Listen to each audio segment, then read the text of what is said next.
It's my great pleasure to have Adam AZZIE on the line. Thank you very much, as always, Adam, for your input. With particular regard to Turffontein on Tuesday, you have Secret Recipe, who resumes her racing career after having started on the 22nd of January. No market support, probably an ordinary debut. What were you expecting, and has she come on since that? Yeah, look, she's a filly that she shows a little bit of pace on the track, but she's always been very green.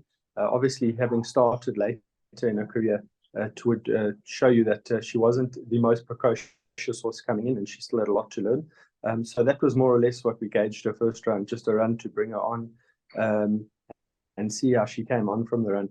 She's definitely improved at home. I do think that she still will be looking for further, which is why we've opted just to run over the 1200 again. She did manage to come into a good draw, which is always favourable on the inside track. But having said that, I do think she's going to be better when she goes over a little bit more ground. If she had to just run on or stay into the money and show some sort of improvement, we'd be very happy with that type of run.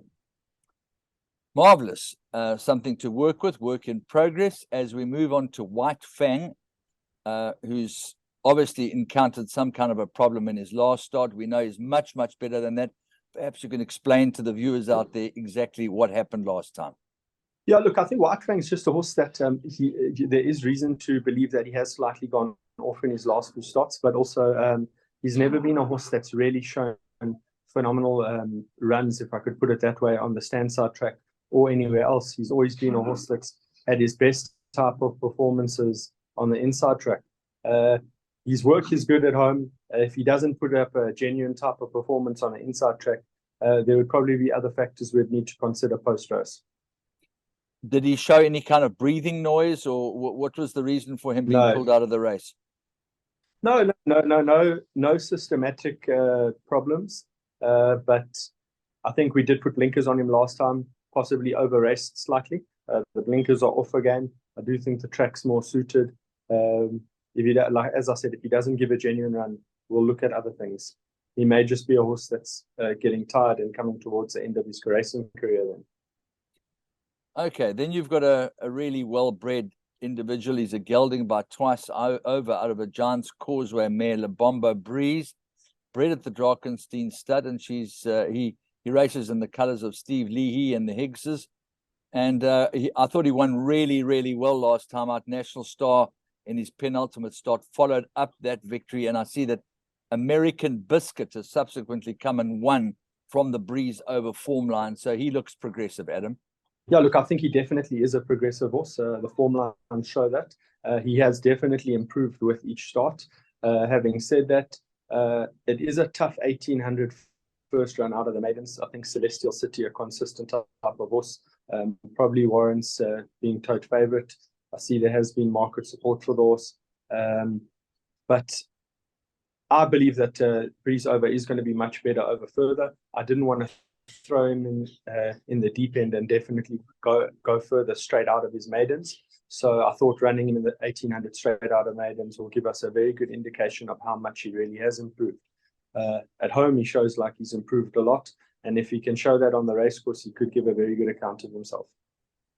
I'm thinking to myself that you've got some kind of collateral form between African Torrent and Celestial City. So the question I have to ask you is, where do you put Breeze over in comparison to African Torrent? Very different type of horses. If you have to work them together, I think he would battle with African Torrent, because African Torrent has the ability to quicken, whereas Breeze over is a very one-pace type of horse, enjoys a good cruising speed, and he'll just build up from that. Then we move on to Bird in Space, who won 4 runs back when beating Chopsticks at Turffontein. I had a good look at that form line, and there were 3 direct winners out of that form line and a whole host of seconds and thirds. So she's much, much better than her last 3 starts would suggest.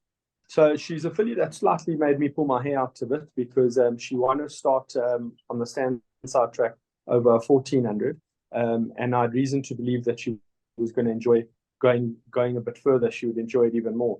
But she has developed this nasty habit of racing quite keen, which is, I think, why her last 3 starts have been very disappointing. Which is why I've brought her back to a 1200, where maybe they could slightly run off her feet and we can see her running on. Okay, terrific. And then your last runner on the afternoon is Cold Hard Stare in race number 10. And Cold Hard Stare obviously won her maiden. She didn't run a bad race at all behind Angel's Wish. And Captain's Peg is no slouch. She has won again. And, you know, I think that there's potential with Cold Hard Stare as well. Definitely Cold Hard Stare, a nice filly with tons of ability. She has had a bit of an issue that we've had to get on top of. Sorry, Andrew, she's had an issue that I had a call coming through there. No problem. She has had an issue that we've had to get on top of, which is why she's been out for so long. She's coming back after a rest. I think she'll need the run, but definitely a nice filly that after the start, I think we can look forward to a much bigger improvement.